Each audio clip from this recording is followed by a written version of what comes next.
Анан жакында эле чет элдик өкүлдөр, чет элдик агент мыйзамы кабыл алынгандан кийин Сорос Кыргызстан фонду Кыргызстандагы ишмердүүлүгүн токтотту. Сиз кандай комментарий бересиз? Сорос боюнча эми ачык эле айтсам, бул бир топ эле 30 жыл ичинде бизге жардам берген. Ошол инклюзивдик билим берүү жактан, саламаттык сактоо жактан, коронавирус мындай күч алатканда бир топ эле жардам беришкен булар. Мындай акыркы даже айта кетсем, информатика учебниктерди 7-8 класс эң жакшы мындай учебниктерди алар чыгарышты, басып беришти бизге, өзүлөрү разработка кылып. Бир топ эле жаш биздин илимпоздорго жардам беришкен, мындай выездной командировканы төлөп, кээ бир окууга жөнөтүп.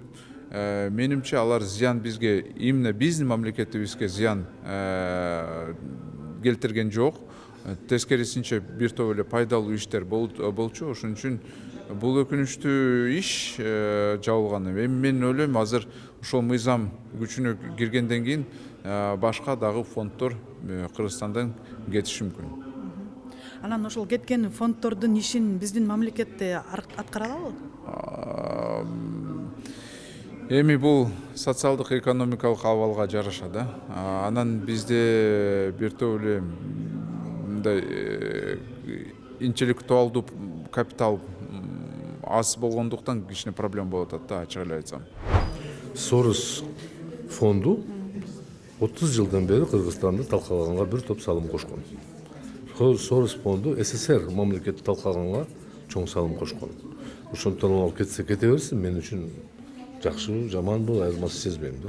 Алар кетип калса кайгырып ыйлап отурбайм. Мамлекетке кандай зыян алат? Мамлекетке бир аз жоготуу болушу мүмкүн. Айрым билим берүү программалары кыскарып кетиши мүмкүн. Биз алардын ордуна тез ара өзүбүздүкүн табышыбыз керек да.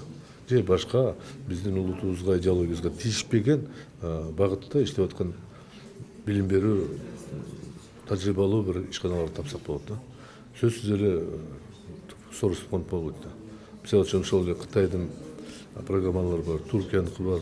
Бирок Туркия өзүнүн баягы таасирин көбөйтүүгө аракет жасайт. Кытай бир аз башкача. Алар эгерде университет Конфуций ачса деле, алар балдарды кытайча, ырдагылар кытайча ант бергиле деп үйрөтпөйт. Аларга кереги жок. Ар бир улут өзүнүн сөзү менен сүйлөй берсин. Экономика жагынан Кытай менен болсо ошо жетишти аларга.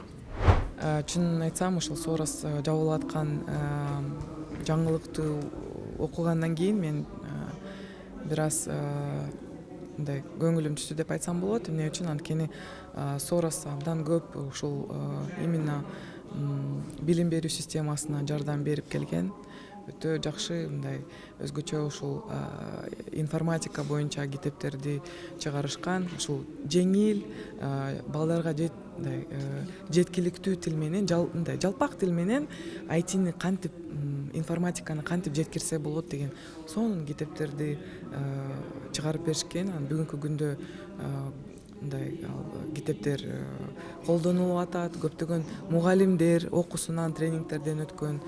Анан именно ушул билим берүү тармагынан көп жардам алганбыз да. Ошондуктан мындай өкүнүчтүү мен үчүн. Эми Сорос фонду өзүнүн эрки. Токтотуш же улантыш ал өзүнүн эрки да. Мен мындай комментарий деле бербейт элем.